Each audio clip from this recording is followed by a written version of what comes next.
Halo pemirsa Sangaji TV, di program Solusi Sehat kali ini bersama Dr. Jody akan membahas tips kulit sehat tidak harus mahal. Berikut solusinya.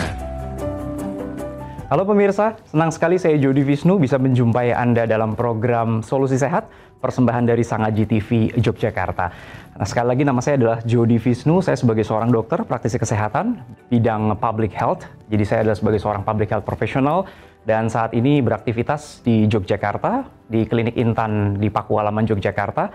Dan sehari-hari saya juga sebagai seorang pendidik di salah satu universitas negeri dan di rumah sakit swasta di kota Yogyakarta. Senang sekali bisa menjumpai Anda dan saya akan membagikan beberapa tips yang berhubungan dengan kulit sehat dan tentunya kulit sehat tidak harus mahal.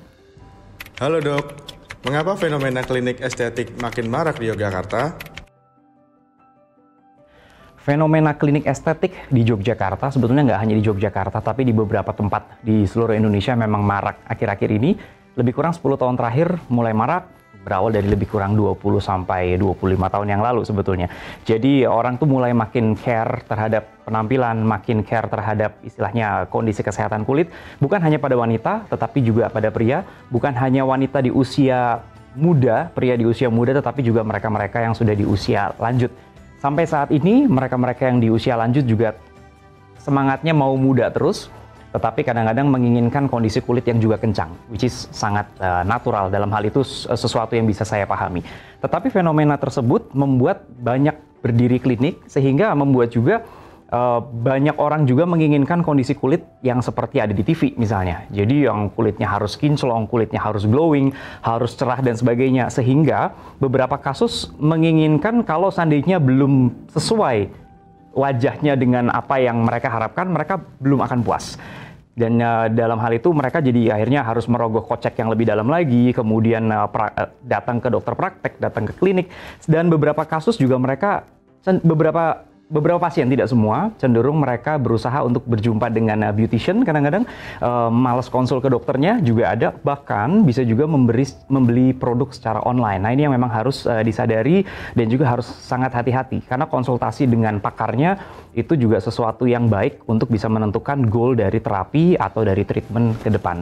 Kembali lagi, kalau klinik itu mulai banyak ya jelas otomatis pada dasarnya kita cukup senang, dalam arti kata kita bisa melihat ada awareness dari beberapa orang yang memang menginginkan kondisi kulit yang baik dan sehat. Dulunya kulit itu menjadi pemikiran yang mungkin tersier ya, tetapi berjalannya waktu banyak mereka yang menjadikan itu sebagai sebuah primary needs.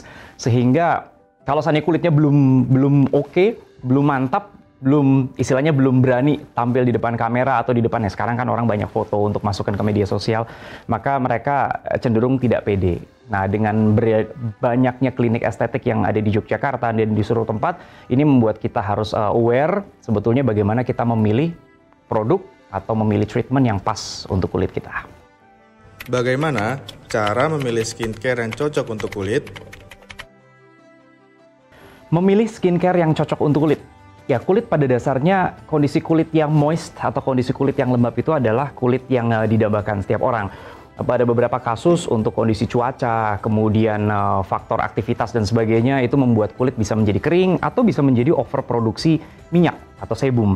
Nah, untuk memilih kosmetik atau memilih produk yang tepat untuk kulit, tentunya kita harus sesuaikan dengan aktivitas kita sehari-hari.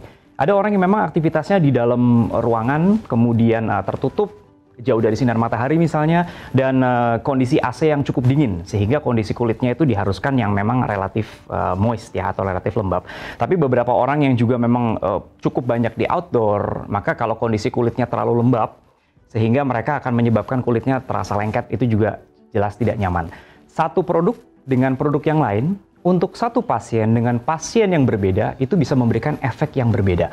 Kita tidak bisa mengatakan, oh teman saya cocok dengan produk A, pasti saya juga akan cocok dengan produk tersebut. Apalagi buat mereka yang, mohon maaf, membeli itu dari online misalnya. Nggak ada beautician, nggak ada dokternya misalnya, tidak ada beauty consultant-nya di situ, sehingga hanya via chat, kemudian kata orang ini produknya bagus, kemudian saya beli.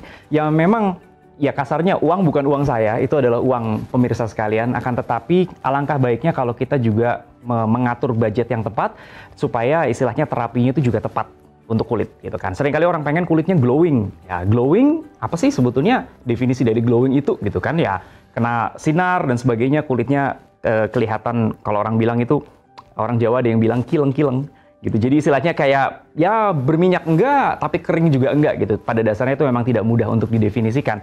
Akan tetapi kita juga harus tahu kondisi yang seringkali orang pakai itu kan lebih ke arah ke Korean produk ya. Jadi dan di Korea itu rata-rata ya kulit mereka memang cenderung lebih terang, tone kulitnya lebih terang, produknya banyak sekali dan udaranya relatif kering gitu. Dan jadi seolah-olah produk yang ada di sana bisa cocok dengan yang kita gunakan di Jogja, padahal bisa berbeda. Kita di sini jelas lebih lembab, di sana lebih kering. Di sana kalau saya nggak pakai moisturizer kulitnya akan sangat kering dan bisa cracking. Sementara kalau di Jogja kita kebanyakan produk yang dipakai sama seperti kalau kita pakai baju berlapis-lapis, maka kulit itu pun juga akan gerah sehingga bukannya glowing tapi jadi produksi terlalu banyak minyak di wajah. Apa saja lifestyle dan makanan yang direkomendasikan untuk menjaga kesehatan kulit? Lifestyle, kalau kita bilang lifestyle yang jelas sudah sangat umum. Anda bisa cari di banyak search engine gimana sih lifestyle yang baik. Tentunya adalah buah-buahan, sayur-sayuran yang dikonsumsi dengan teratur itu sesuatu yang sudah baik sekali untuk memboost Anda punya istilahnya apa ya, kesehatan kulit ya. Kemudian istirahat yang teratur, jelas istirahat yang cukup tentunya. Orang bilang ada 7 jam, 8 jam per hari, silakan saja. Tetapi tolong jangan begadang. Kalau seandainya mau bangunnya subuh, ya tidurnya harus lebih awal gitu kan. Tubuh punya irama diurnal namanya. Jadi jangan sampai nanti kita tidur itu jam 3 subuh, kemudian bangunnya jam 9, jam 10 pagi ya. Saya pikir itu bukan sesuatu yang baik juga. Dan juga jangan lupa untuk mengurangi stres. Karena bagaimanapun stres atau pressure yang berlebih, itu apalagi pada wanita misalnya ya, pressure-nya tinggi, kemudian belum lagi nanti ada menstruasi, dan sebagainya, tiba-tiba jerawatnya nongol 1 dan 2. Terus kemudian masalah makanan. Untuk kulit sehat tentunya kita semua sudah tahu buah dan sayur itu sangat penting ya. Yang warna merah misalnya, baik itu misalnya red carrot atau kita bilang istilahnya adalah wortel merah. Kemudian juga misalnya bisa pepaya, bisa juga tomat, dan banyak sekali yang ada di pasaran, kita juga bisa search sendiri. Tapi yang harus diingat adalah untuk pemirsa sekalian yang punya masalah dengan jerawat, banyak penelitian yang mengatakan memang makanan yang manis itu harus dikurangin, kemudian dairy protein itu harus dikurangin, atau protein susu sapi sebaiknya dikurangin. Ya seringkali orang karena faktor pertumbuhan, kemudian pagi-pagi mama papanya sudah siapin yang namanya susu, tapi kemudian kok jerawatnya nggak sembuh-sembuh ya. Nah ternyata juga susu bisa berpengaruh, berefek ke situ. Terus kemudian juga jangan lupa kalau seumpama kita makan di Indonesia itu kan kita dominantly makan nasi. Dan nasi itu kan juga mengandung gula juga. Jadi karena kita sudah makan nasi dan kemudian makan yang lain sebisa mungkin misalnya kayak ya mohon maaf sekali ya, es teh manis, es jeruk yang pakai gula misalnya itu bisa mungkin kita kurangin. Minumlah es teh tawar misalnya, atau air putih itu akan jauh lebih baik sehingga nanti bisa meminimalisir kalau saya takutnya kita berjerawat. Karena kasus jerawat itu banyak sekali pada anak muda.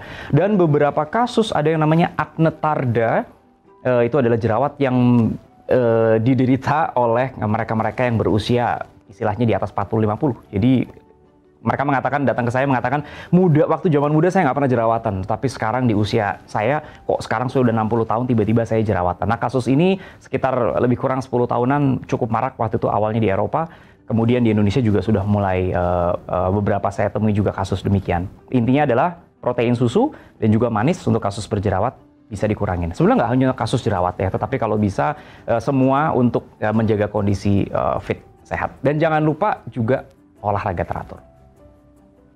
Apa produk mendasar yang perlu dipakai untuk kulit sehari-hari? Kalau kita bilang produk dasar, awalnya tentunya kita nomor satu kita ngomongin masalah pembersih dulu. Cara kita membersihkan kulit dulu sebelum kita ngomongin produk tuh. Jadi banyak kasus orang membersihkan wajah, tetapi akhirnya tidak tepat. Belum lagi misalnya mereka menggunakan dekoratif ya. Kalau yang wanita biasanya ada yang menggunakan bedak dan sebagainya. Kemudian tidak menggunakan pembersih yang tepat, gitu kan. Hanya menggunakan misalnya sabun muka aja. Ya elemen dari bedak itu partikelnya kan tetap masih bisa menempel di wajah. Terus kemudian membersihkan terlalu kasar tuh, berkali-kali diusap. Ini bedaknya belum hilang. Dan itu nanti akhirnya malah kulitnya malah bisa iritasi dan kemudian makin kering. Intinya adalah kita harus menentukan yang tepat untuk produk wajah. Ya, kalau seandainya memang berjerawat, otomatis kita sabun muka, atau awalnya milk cleanser untuk kasus jerawat itu kita siapkan, kemudian ada sabun muka dan sebagainya, ya skin toner dan yang lain-lain lah untuk penyegar dan yang lain-lain itu nanti akan disiapkan. Kalau produk yang wajib untuk saya yang jelas setiap orang akan berbeda, setiap orang yang satu dengan yang lain, baik itu pria maupun wanita juga tidak sama, dan mencari yang tepat produk-produk yang sesuai itu memang PR sekali dan harus dikomunikasikan dengan baik ya. Kalau seandainya mereka yang aktif, tadi saya sampaikan aktif meskipun di luar atau di dalam ruangan, sebetulnya sunscreen itu sesuatu yang mesti dipakai, sesuatu yang wajib dipakai. Nanti ada perhitungannya sendiri, SPF sekian harus dipakai berapa kali dan sebagainya, itu ada perhitungan sendiri. Ya paling bagus tiap 2-3 jam sekali, kalau mereka mau reapply, silakan. Jangan terlalu pakai SPF yang tinggi banget kalau seandainya kita berada di dalam ruangan, karena bagaimanapun ya titanium dioxide dan sebagainya, zat itu semakin tinggi SPF biasanya akan cenderung lebih lengket. Sehingga kalau memang mereka mau outdoor misalnya ke pantai, jalan-jalan, mau ke Bali dan yang lain-lain ya silahkan saja. Tetapi kalau di dalam ruangan nanti kita bisa sesuaikan yang tepat misalnya gimana. Kemudian jangan lupa untuk membuat kulit itu moist ya. Jadi moisturizer tetap dipergunakan meskipun mereka yang berjerawat, tapi menjaga kelembapan kulit itu juga penting. Jadi jangan sampai nanti kulitnya kering, kemudian nanti ada mengelupas. Kemudian kadang kalau udah mengelupas, kadang-kadang bisa terasa gatal. Kalau udah gatal digaruk dan nanti malah takutnya terjadi infeksi. Jadi mencari yang pas untuk masing-masing orang ini memang PR banget. Tetapi kalau sudah didapatkan yang sesuai, maka harapannya ke depan kita bisa terus menjaga kondisi kesehatan kulit. Sebenarnya nggak hanya kulit wajah ya, tapi kulit di tangan dan sebagainya. Nanti mungkin ada pertanyaan kenapa kalau di ruangan kita tetap harus menggunakan sunscreen. Ya bagaimanapun radiasi sinar matahari juga bisa menembus kaca. Dan kita nggak bisa tahu yang namanya dalam perusahaan kacanya sebagus apa, semahal apa dan sebagainya, mereknya kita nggak tahu. Jadi lebih baik menggunakan sunscreen di wajah kemudian di bagian tangan. Apakah faktor stres dapat berpengaruh terhadap makin cepatnya proses aging?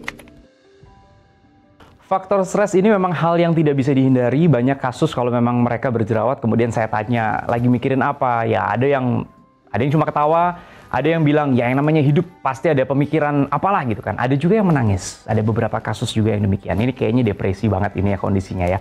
Tapi stres itu bisa memicu kondisi jerawat, bisa memicu juga kondisi aging. Yang paling mudah aja, kalau orang stres datang ke kita, itu kita bisa lihat dari raut wajahnya, mukanya udah nggak enak. Kemudian ya otomatis kalau mereka, ya biasanya kalau ibu-ibu ya kemudian bapak-bapak yang usianya memang sudah ada anak, kadang ada cucu, kadang-kadang stres dengan urusan keluarga sehingga begitu datang itu mukanya udah berkerut dan kadang-kadang kerut-kerut halus akan kelihatan gitu kan, dan stres itu akan mengganggu sekali gitu. Kemudian kasus stres itu juga bisa berpengaruh misalnya mereka-mereka yang memang punya kecenderungan acne prone skin ya, jadi kulit yang cenderung berjerawat. Sehingga kalau sudah stres nanti akan muter tuh. Nanti datangnya ngomongnya nggak stres dulu, ada sakit mah, jerawatnya nggak hilang-hilang, dia juga ada sakit mah, kemudian dia juga ada stres di situ, dia bermasalah dengan pekerjaan, pressure-nya juga besar, masuk kerja subuh, pulang kerja malam gitu kan. Apalagi untuk mereka-mereka yang tinggal di kota besar, biasanya bukan hanya stres di kantor, tapi stres di perjalanan menuju kantor itu juga kadang-kadang mengganggu sekali. Belum lagi ada debu dan yang lain-lain sehingga mereka biasanya nanti pulang ke rumah membawa kotoran-kotoran yang kadang-kadang juga begitu pulang capek dan akhirnya nggak dibersihin. Jadi balik lagi untuk proses aging itu memang kita harus bisa relax, harus bisa ya orang zaman sekarang bilang healing, tapi tolong healingnya jangan kebanyakan gitu. Kadang-kadang kebanyakan healing malah akhirnya nggak kerja gitu kan. Terus kemudian sebisa mungkin juga mengelola stres itu dengan bisa istirahat yang teratur. Beberapa kasus pasien jerawat atau kasus-kasus pasien yang mereka kulitnya kering dan bermasalah dengan wajahnya datang juga dengan mohon maaf saya harus sebutkan body dysmorphic disorder. Jadi ada masalah dengan mereka nggak puas dengan dirinya sendiri. Kadang-kadang bukan masalah jerawatnya nggak hilang-hilang, bukan kulitnya kering, tapi mereka merasa bahwa ini tuh bukan yang saya inginkan. Saya inginkan yang jauh lebih bagus daripada ini. Lihat di TV, lihat di temennya, udah ngeliat punya temennya kemudian produknya minta ikut yang sama dan kadang-kadang nggak sesuai. Apalagi mereka yang menginginkan kulitnya untuk, mohon maaf saya sebut ya, untuk lebih putih. Kulit yang putih belum tentu kulit yang sehat. Ya, kulit itu adalah anugerah dari yang ilahi dan bagaimanapun kita menjaganya harus bisa baik. Cuma memang kulit mau itu warnanya terang, mau itu warnanya gelap, mau itu warnanya sawo matang dan sebagainya, itu adalah hal yang terbaik yang Anda miliki, silahkan dijaga. Ya, kondisinya misalnya kulitnya tetap lembab, tidak ada lesi, misalnya lesi itu merah atau mungkin misalnya nanti terjadi luka dan sebagainya, kemudian tidak kering, tidak bersisik dan sebagainya, tetap kita bisa menjaga. Banyak kasus pasien datang ke saya justru produk itu saya berikan minimal, tetapi mereka lebih banyak mendapatkan edukasi bagaimana untuk meningkatkan kualitas hidup mereka. Harapannya itu bisa menjawab seluruh pertanyaan dari pemirsa sekalian. Dan senang sekali saya bisa berbagi hari ini. Semoga kita bisa jumpa lagi dalam program Solusi Sehat berikutnya dari Sang Aji TV Yogyakarta.